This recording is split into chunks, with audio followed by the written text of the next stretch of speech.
Rana Abdelhamid is a first-generation Egyptian American. She grew up in Queens, New York, and through an experience that happened to her as a teenager, has become internationally acclaimed as a human rights organizer. Rana is the founder and CEO of a global movement called Malikah. Now, Malikah supports women's empowerment through self-defense, entrepreneurship, and organizing for social change. Rana joins me today to discuss what it's like to be a Muslim woman in the modern world, how Malikah began, and what it was like to be named one of the top 10 finalists in Loreal's 2017 annual Women of Worth national competition for her work empowering young women globally. Welcome, Rana, and thanks for joining me here. I appreciate it. Thank you so much. No, of course. Thank you for having me. Okay, so you're in Queens right now. Is that where you are? No, I'm actually in Manhattan. Oh, you're in Manhattan? Oh, you could have come to the studio. Okay. Which is, my heart is in Queens. Okay, got it. You were assaulted about 10 years ago. You know, we're going to get right into this. You were assaulted around 10 years ago. Tell me what happened and how did you get away? Were you about, how old were you? About 14, 15, 16? How old were you? 15. 15 years old. So tell me what happened. I was on my way. I was actually on Jamaica Ave. I was on my way to an internship or volunteer thing I was doing with a local organization. And I was walking down the street on Jamaica Ave in the summer. And I was then attacked by a man who was trying to take off my hijab. So just tugging at the back of my head, pulling me to the back. And my immediate response was actually to turn around. The way I've been trained, you know, we're taught not to like ever jerk forward. And so that did get this person off of me before he tried to reach out again. You were trained by, so you were trained by who? How did you get this training to know not to? I think it was just like my reflex because I had been doing martial arts for so long. So I have a black belt in Shotokan karate and have been in martial arts since I was 7 years old. Did the man say anything to you? He didn't say anything to me, but you could, for me, the one thing that I really take away from that moment is just the anger and hate that I saw in his eyes and the look that he had towards me. It wasn't a sexual assault. It was assault against your religion and what you were wearing. Is that correct? Yeah, so I was wearing a more traditional way of wearing the scarf, which was more full. And the fact that he was pulling at my hijab of all articles of clothing that were on me kind of indicates to me that it was an assault on my religion. Did he pull it off? Did he get it off or no? He got part of it off, but not most of it because it was pinned down actually. And were you with friends? Did anybody see what happened? I was by myself, but right after that, I actually ran up. So I like made my way to the organization I was going to, and I locked myself in the bathroom of the institution, and I was just like crying because I was so overwhelmed. And what were all the feelings that went through your mind? I think the number one thing was just the feeling of disrespect and dehumanization, and then just fear, right? The anxiety of having to step out again into the street and not knowing if that were to happen again. And it's definitely something that comes up for me when I think about or learn about hate-based attacks that happen. Now, when this happened, you were already taking karate. Did this make you want to double down on karate or even triple down on karate? I understand you're now a black belt. Where were you in your karate education at that point? I was a brown belt. Okay, so you were pretty close. So yeah, it definitely did continue to motivate me to want to pursue further education in self-defense, but also made me think about what self-defense and community defense could potentially look like more generally.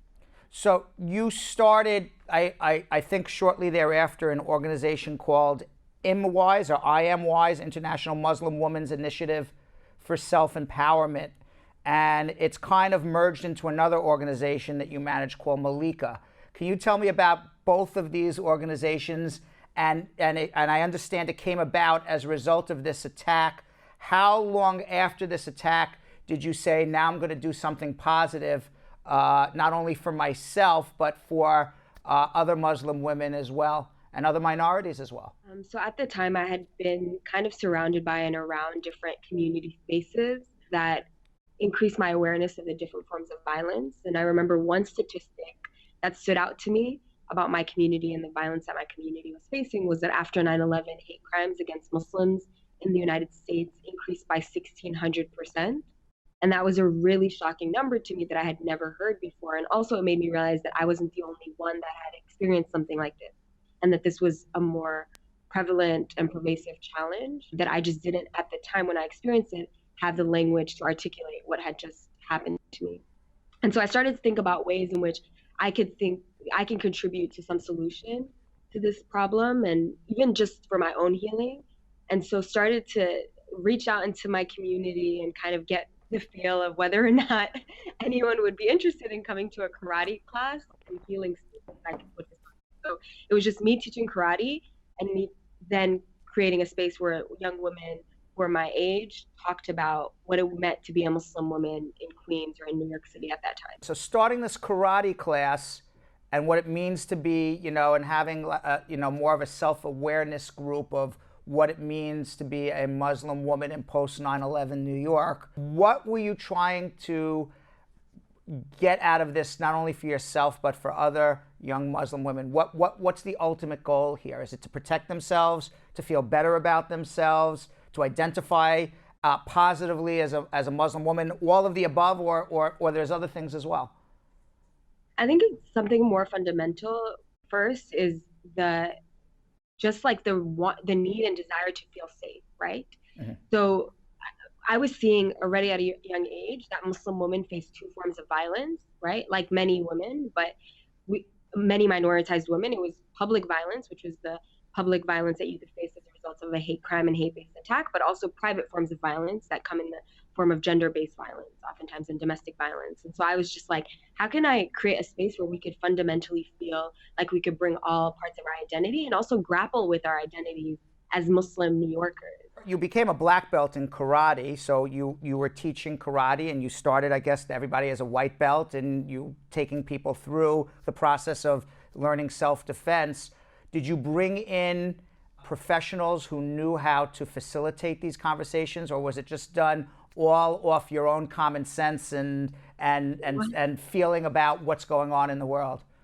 It was very much like off the cuff, non-professional. Uh-huh. And now that I look back, that we've developed a professional curriculum and like have done all these things to actually develop and do research on self-defense pedagogy, I'm like, wow, we've come such a long way.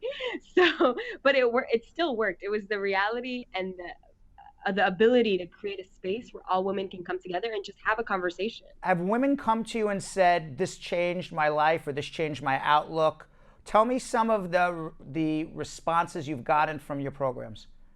Yeah, so many times. I mean, I just remember walking down the street, again, in Queens. I was in Astoria this time, uh-huh. And it was a couple of years into the program. And for me, what was most moving was that a father of one of the young women who was in the program came up to me, and he was like, since my daughter has been in your program, I've seen her become way more confident in her own skin, way more confident in her voice, really thinking about her own position in society and wanting to be a leader in our community.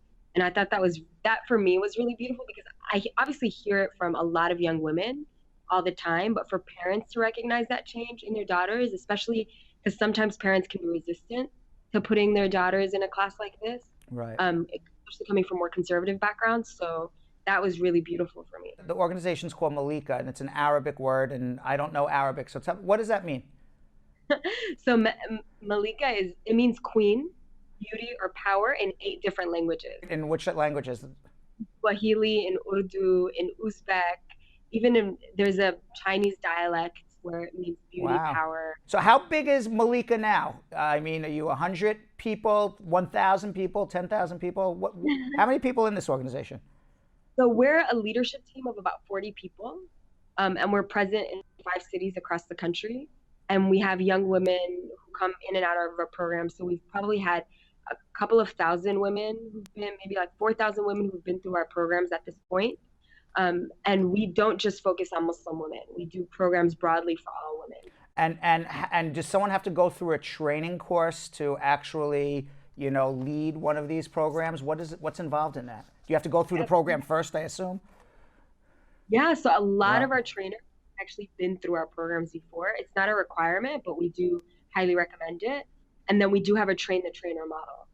So then we have our trainers go back into their own communities and do these programs for their own community. You have been very outspoken about what happened with Nabra Hassanan. She was the 17-year-old Muslim girl who was killed and raped as she walked home from a mosque in Northern Virginia. You've been very outspoken about her death. You've organized vigils. Does her death exemplify what's going on for Muslim women in the United States right now and what their fears are, or is it more of a one-off incident? Tell me how you feel about that and how it really, builds into the broader themes of what you're trying to accomplish here. There's a lot of research that shows that hate-based violence and hate-based attacks, specifically towards Muslim women, have increased. And yes, there is an overwhelming sense of insecurity, and the death and murder of Nabra Hassanin was definitely a moment for our community to take a step back and realize that there is a lot of violence that our community continues to face, and that we need to do work to make ourselves feel supported, to create more safe spaces for especially Muslim women, visibly Muslim women.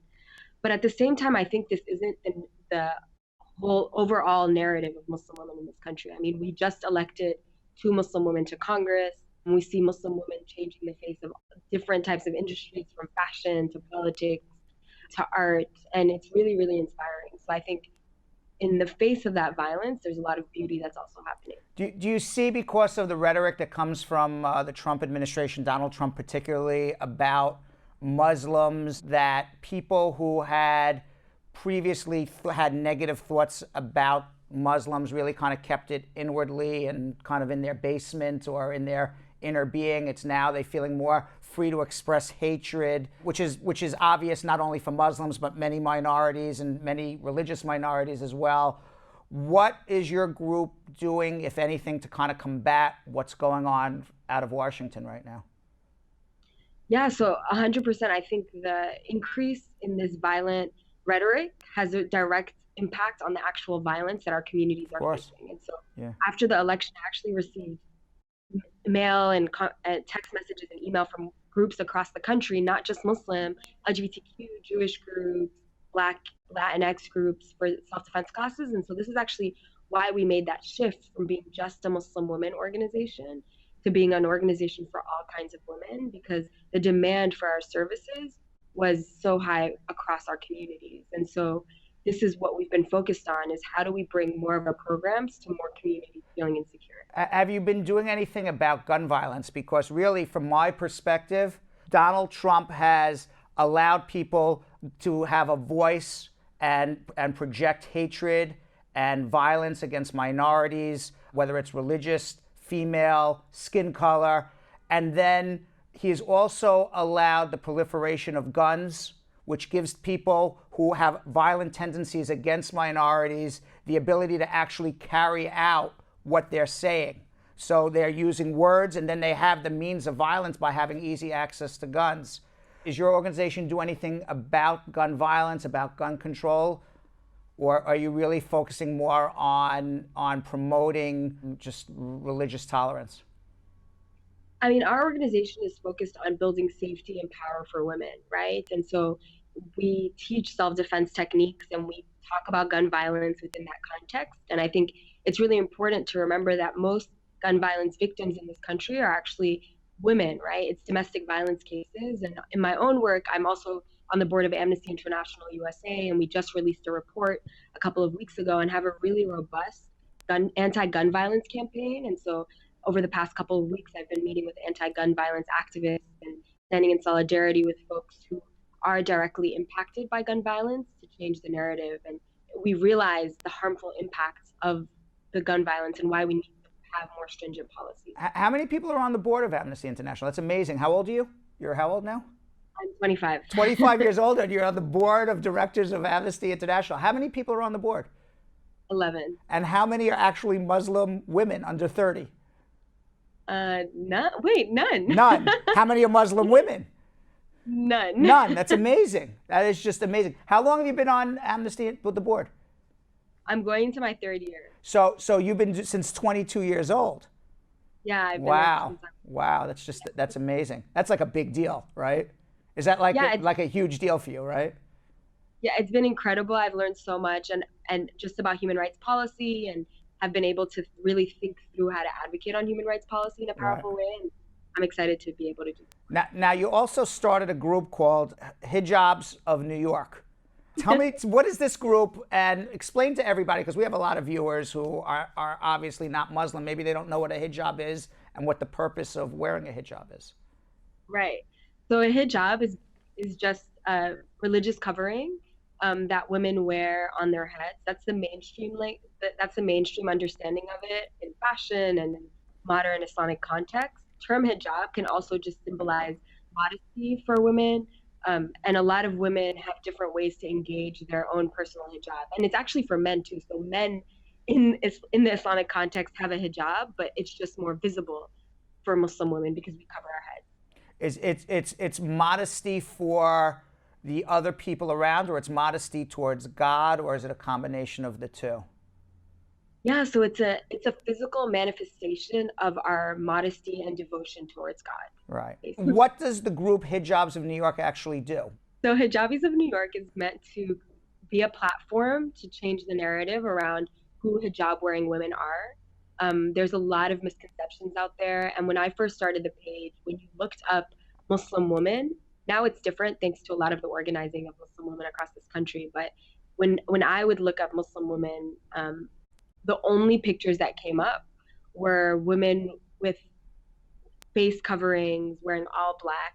You didn't really see a diverse narrative, which is obviously part of our narrative, but there is a more diverse narrative. What are some of the misconceptions that Americans have who are non-Muslim about Muslim women in America, not around the world, but in America, wearing a hijab? I mean, I could just speak to my experiences. Yeah. I've had interesting experiences. Tell me. People have come up to me and said, Rana, when I first met you, I thought you would be weird, but you're actually pretty normal for a Muslim girl, you know? Right. Or people assuming that I don't speak English or that I don't belong in certain institutions because I don't represent, quote unquote, what it would mean to have access to, you know, elite institutions like my workplace or where I studied. And so there's just the misperceptions that are common are like Muslim women are not educated, they don't have a voice, that they're controlled oftentimes by men, and it's very dehumanizing. And here you are as a strong young Muslim woman who is on the board of directors of Amnesty International, who is a leader in her own right, who's a modern woman, yet you still wear a hijab because it's your religious preference, and that's perfectly okay. And there's so many women who are like this. And also there are a lot of women who struggle through their hijab, their identity. And I think moving away from this singular narrative of how a hijab wearing woman should be, like if a hijab wearing woman wants to get married and stay at home, that should be okay too. Right. But if she wants to go out and, you know, be a leader in organizing, that should be okay. Right. Or she wants to be the CEO of a huge corporation, whatever it is. Why not? Why not? Why not? Wants to be on the board of directors of Amnesty International. Why not? Right, exactly. So you're a first generation. You were born in the United States. You're a born American citizen. Your parents immigrated from Egypt. Do you know the story about why they immigrated from Egypt? It was mostly because they were leaving behind really tough economic conditions, as well as a difficult political situation. There was a 30-year-plus dictator in Egypt that my parents left. There was no really freedom of expression or any different types of freedom. Does your mom wear a hijab? My mom does wear the hijab. Yeah. So did you wear one as a child going to school? I didn't. So it was actually quite a shock because my mom put on her hijab after she came to the United States. She was about 30 years old when she wore the hijab, and I wore the hijab pretty young in my family's history. And so it was an interesting decision for me to make. I was 15 when I wore it. Do you feel nervous today more now than before walking around New York wearing a hijab? Or do you feel more nervous? I mean, when you were 15, 16, you had it ripped off your head in a violent attack. Do you feel more secure now or less secure? I mean, I definitely do not feel more secure right now. I think these are very difficult times for a lot of members of our community, especially Muslim women who live at the intersection of various identities. So if you're a Black Muslim woman, if you're a trans Muslim woman, right? If you're undocumented and you're a Muslim woman. So knowing that and knowing that so many of my sisters are living insecure And having to have those conversations with them makes me also recognize how insecure our realities are. Do you think that women wear the hijab for all the same reasons as you do, or they all wear it for different reasons? Not at all. I mean, even on the Hijabis of New York page, it really does capture the diversity of reasons. You'll find women who wear the hijab literally because they think it's cute and they're Right. doing it for passion. Right. You'll find women who wear it for political reasons, women who wear it for deeply spiritual reasons. And then there's the unfortunate reality that some women are forced to wear it by a patriarchal structure. And so there's really a diversity of reasons why you'll find a woman wearing the hijab. So what does your group think about the women who are forced to wear it? What do you think that, that's how life should be because that's, where they were born into? Do you think they should have a choice? Do you help them make that choice? Yeah, of course. I mean, we're a movement that's fundamentally grounded in a woman's power, a woman's safety, a woman's own choices. And so we believe that we don't want any woman to have to be forced to dress in any certain way. And so through our conversations, through our dialogue, we really hope to build a self-awareness, a level of self-awareness so that women feel empowered to make their own decisions around many issues. Is it a large majority of women are like that, or is it a minority of women mostly now? Within the context of my work, it's a minority of women that I come across. Right. However, I think a lot of the narrative it also pushes back against this focus of hijab because it's such a superficial indicator of who we are, right? It's the visible marker. Yeah, it labels you as a Muslim. Certainly. Right, but it's not like who we are, right? Correct. Like we're way more than what we're wearing, and I think that's where a lot of the conversation goes to as well. Well, I think that's great when you do wear a hijab. You walk down the street, someone says, or looks at you and says, obviously you're a Muslim, but Yeah. it's really good to, to really explain to people why you're doing it, and people do it for all different reasons, and there's all different ways to wear it. I mean, there's traditional ways, there's more modern ways, there's ways that make you look more fashionable forward, I guess, and ways that make you look more traditional and conservative. Can you discuss that a little bit? Yeah, I mean, there are various reasons why people will wear hijab in different ways. There's a really robust hijab fashion movement, which is very controversial and very interesting to follow. Nike just came out with their hijab, which is very interesting. Right, it was I saw it was great. We just had, in San Francisco, the De Young Museum just had the first contemporary Muslim fashion exhibit ever in history. And it's up right now. The first international model wearing hijab, Halima, is now being contracted. I mean, there's such a huge change. And I think you'll find that there's also now a blur in like what it means to wear hijab differently, right? Like you could find a woman without hijab who's really conservative and a woman who wears the hijab who isn't. And Right. So really hard to say what it is. I mean, personally for me, my hijab connects me to a tradition and a culture. And I wear the hijab the way I do because it connects me to an Egyptian culture. And Egyptian women always wrap their hair way it's more African oriented, and so that's why I wrap my hijab the way I do. So That's actually interesting. So depending on what part of the Muslim world you come from, you would wear it differently. Now, one of the programs your organization offers is entrepreneurial training. Tell me about that, and why are you doing that? So a lot of the cases that we've come across for women we work with have unfortunately some domestic violence undertones. And when we learn about why a lot of these women are tied into these relationships, it's oftentimes financial dependency. But also, like, as we're reading and learning more about corporate culture, about workplace culture, we realize there's so much inequity, right, within workplaces. So we talk about the pay gap, talk about workplace harassment. And for us, economic justice is power. It's a form of power. And so we want women to be able to be in control of their finances, to understand that they could be entrepreneurs. Right. Now, does Malikah have programs also? Because we have a lot of non-Muslims watching right now. Do they have programs for immigrants who are non-Muslim in the United States, or is this strictly just Muslim women who come to this? No, we're actually an organization for all women. We're not just for Muslim women. So anyone who identifies as a woman is welcome to our program. Is there a difference globally between the self-esteem and self-empowerment issues that women face in the United States, Muslim women face in the United States, versus globally around the world? Do you see differences, or are they all facing similar issues? On one hand, it's similar. because the patriarchy is similar, right? Domestic violence is a global phenomena. The Islamophobia and anti-Muslim violence, especially between Europe and the US and Canada, are very global phenomena, but at the same time, there are differences. When I go to Europe, Europeans oftentimes feel like the conversation, European Muslims feel like the conversation around anti-Muslim violence is more robust in the US and that Muslim women have more rights. So there was an Abercrombie and Fitch case a couple of years ago that made it illegal to discriminate against women who wear the hijab in the workplace.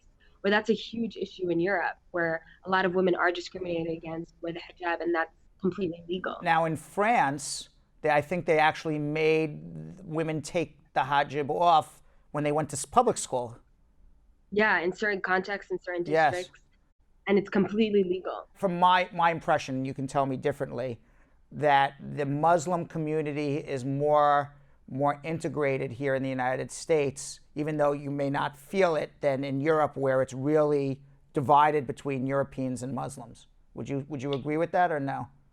In Europe, I think it varies, right, in what community and what context. The US is so vast, so depending on what community you'll be in, it would be very different. Like we have folks who are from higher socioeconomic backgrounds and folks who are lower Right. socioeconomic backgrounds. Is very diverse. That being said, in Europe, because oftentimes racism comes at such an intersectional level, so a lot of people are actually pushed out into the suburbs of Paris, for example, where you see in France. Then there's discrimination that they in access to education and access to other types of resources like employment that is very cut and clear, and there aren't necessarily legal support systems that help integrate those communities. Yeah. So now you were a top 10 finalist in the L'Oreal 2017 Woman of Worth National Campaign. Tell me a little bit about how that made you feel. Tell me a little bit about what L'Oreal campaign Woman of Worth is all about. So L'Oreal every single year puts out an award for one Woman of Worth nationally, and they select top 10 finalists that across the country people are able to vote on for one winner. And I was selected as one of the top 10 finalists, which meant that I received an award by L'Oreal amongst other really incredible women who are doing work around female empowerment. Wow, so congratulations, it's amazing. You've done all these wonderful things. I mean, by age 25, you've won awards, you're on the board of directors of Amnesty International. You're the only Muslim woman, certainly the only woman, Muslim woman under 30, only Muslim woman, period. You started all of these organizations. What ultimately do you hope that Muslim women, particularly young Muslim women like yourself, hope to achieve, or you want to change with them? For me, it's making Muslim women mainstream, right? Like I think it's beautiful that we celebrate that there are two Muslim women who are elected to Congress, right? That there are more women of color in Congress, for example. But I want to get to a point where we don't have to celebrate it because it's so normal, right? Like this is the new normal, that you'll find a Muslim woman in every single space. You'll find women of color in every single space, and it won't be a shock. And to the point that anywhere any young woman looks, right, she'll find someone who looks like her and be inspired and aspire to be in that position. So where could we find out more about you? Is there a website for your organizations and yourself? Tell us where people can find out more about your organizations and about you if they want to look you up. Yeah, so people can definitely check out our website, which is at malikah.org. People are more than welcome to follow me on Instagram, which is where I keep up most of my work and write about the places I go and visit and places I speak at and where I teach self-defense, as well as Facebook and Twitter. Last question before I let you go, because I know you got to grab a telephone call. We always ask everybody, you were born in America. And, in America, everybody is always taught that, anything is possible in America. There's this American dream, whatever that may mean, that you can be who you want and lift yourself up and make yourself into something that maybe you weren't born into. Tell me what your American dream is, what you would like to see America look like 10, 20 years from now. For me, my American dream is one of justice, right? I think what inspires me about being an American is our history of resistance, is the fact that every time anyone was banned, right, when there was the Chinese Exclusion Act, Chinese folks mobilized in solidarity with other people, right? When Black people were being enslaved, they resisted. Indigenous people resisted. Women today are resisting. And for me, it's seeing the justice of their dreams and their resistance. That's the America that I look forward to and want to live in. I agree with you 100%. Rana Abdelhamid, thank you very much for joining us. I really appreciate your time. Thank you so much. Okay, bye-bye.